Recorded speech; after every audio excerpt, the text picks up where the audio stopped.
Oh, hello, you found me. This is amazing. You've tracked me down to one of the most wonderful places in Oxford. Come in and we'll have another little spell in the study in the library. Well, I suppose you know where you've come to. My goodness, this is the Kilns. This is where C.S. Lewis and his brother Warnie lived. It's where so much of the literature I love was written.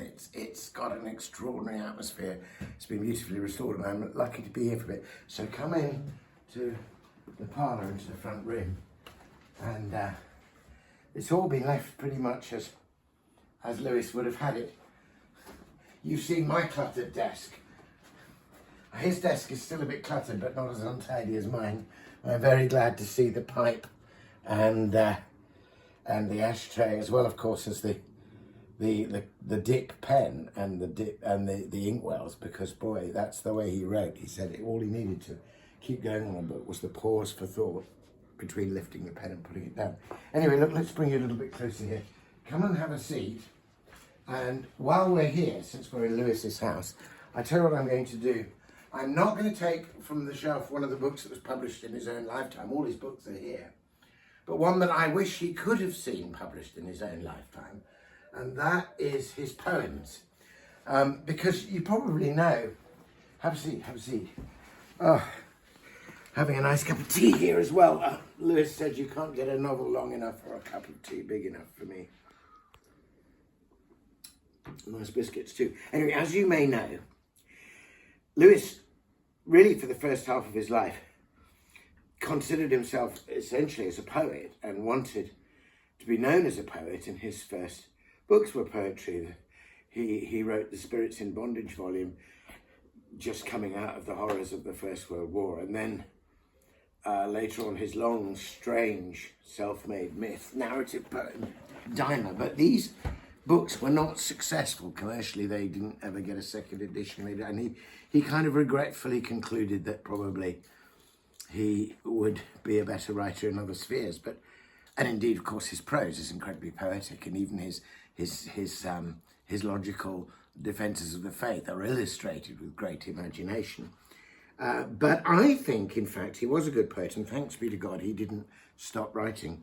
And some of the best things that he wrote didn't get published till after his death, and they were collected by Walter Hooper. And then now there's a nice big scholarly edition by Don King now. Anyway, I thought I'd just share a couple of Lewis poems with you, both of which, for what some people think about Lewis, might be quite surprising. But if you know him more deeply, you won't be surprised at all. One is called The Future of Forestry, and it's a poem well in advance of its time. It's an ecological poem. It's a poem looking at and protesting against the wanton destruction of trees, realizing how important trees are both in themselves and in what they symbolize for us. So it's really a good poem. But it's also really interesting poetically in terms of technique, because, if you take a quick look at the text here, you'll see you don't have a lot of rhyming sounds down the ends there where you'd expect them, but you'll hear interesting echoes. There's a lovely bit where it goes like, tell me what an elm is. And you've got elm. It's wonderful. Okay, but let's just let the poem speak for itself. It starts with an extraordinary question. The future of forestry. How will the legend of the age of trees feel when the last tree falls in England? When the concrete spreads and the town conquers the country's heart, when the concrete spreads and the town conquers the country's heart, when contraceptive tarmac's laid where farm has faded, tramline flows where slept a hamlet, and shop fronts blazing without a stop from Dover to Roth have glazed us over. Simplest tales will then bewilder the questioning children. What was a chestnut? Say what it means to climb a beanstalk. Tell me, grandfather, what an elm is. What was autumn? They never taught us. Then told by teachers how once from mould came growing creatures of lower nature, able to live and die, though neither beast nor man, and around them wreathing excellent clothing, breathing sunlight, half understanding, their ill-acquainted fancy will tint their wonder paintings, trees as men walking, wood romances of goblins stalking in silky green, of milk-sheen froth on the lace of hawthorn's collar, pallor on the face of birch girl. So shall a homeless time, though dimly, catch from afar, for soul is watchful, a sight of tree-delighted Eden. I mean, it's an astonishing poem. And I love it for all that it is, but look at this extraordinary things that's going on. So, tramline, Hamlet, shop fronts, stop from, Dover, over, simplest bewilder. He's doing this extraordinary sound weaving between the beginnings and the ends of the individual lines. And then he's doing rhymes across the middle, walking, stalking. I mean, it's just extraordinary, beautiful. When he talks about the weaving and wreathing of the trees, there's a weaving and a wreathing of rhyme and sound in that poem. So that's the future of forestry, a prophetic poem, if ever there was one. Now I want to read you, a literally heartbreaking poem. I think one of his finest. You know the story about his love for Joy Davidman and their marriage and this unexpected blossoming in the life of this old bachelor Don of, romantic love, young love. And all that he felt he learned from her. I mean, she taught him a great deal, and they wrote together. And, we wouldn't have a grief observed, but I don't think we would have, we would have till we have faces either without her extraordinary influence. But in this poem, As the Ruin Falls, he tells her, even as she's dying, and now dying beyond the reach of help, he tells her what she's done for him. And he begins with complete self-deprecation. It's like, anybody can talk about love, but I never knew what love is or might begin to be until I met you. So, As the Ruin Falls. All this is flashy rhetoric about loving you. I never had a selfless thought since I was born. I am mercenary and self-seeking through and through. I want God, you, all friends, merely to serve my turn. Peace, reassurance, pleasure, these are the goals I seek. I cannot crawl 1 inch outside my proper skin. I talk of love.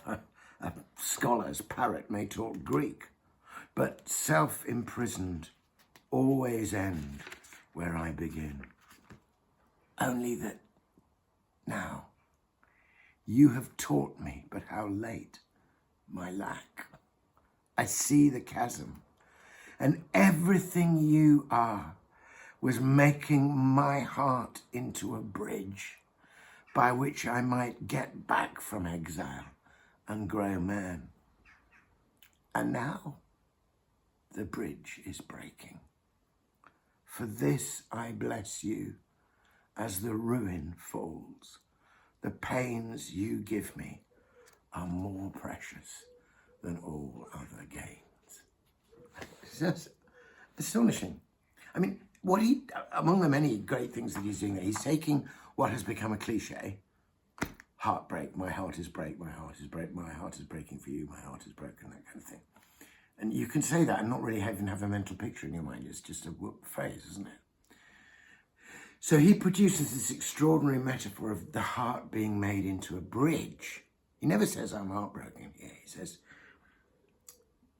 everything you are was making my heart into a bridge by which I might get back from exile and grow man. This great bridge. And then he says, and now the bridge is breaking.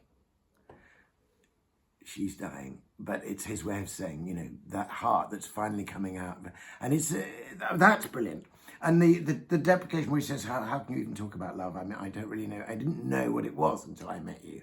And when I met you, the first thing you showed me was that I didn't have it, that I was self-encircled. I was, and this frank confession so late in the life of such a distinguished man to say, now I'm just starting to learn how to do this thing, that I've been writing about. Everything you are was making my heart into a bridge by which I might get back from exile and grow a man. And now the bridge is breaking. For this I bless you as the ruin falls. The pains you give are more precious than any gains. It's just than all other gains. It's astonishing. And it reveals, well, I think those two poems between them, the ecological poem, if you like, and the poem of extraordinary, intimate, personal love set in the framework of failure and loss, are really good counteractives to there's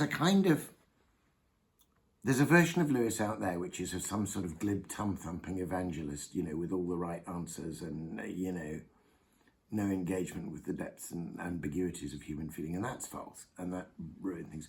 And there's another one of him where it's all about just save your souls and who cares about the world, and that's false.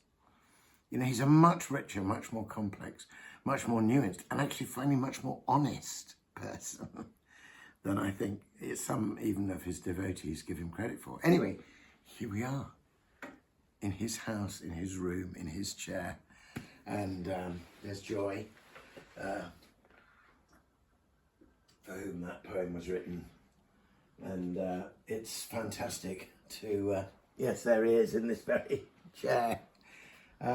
So, well done for finding me here. Until next time, cheers. Good.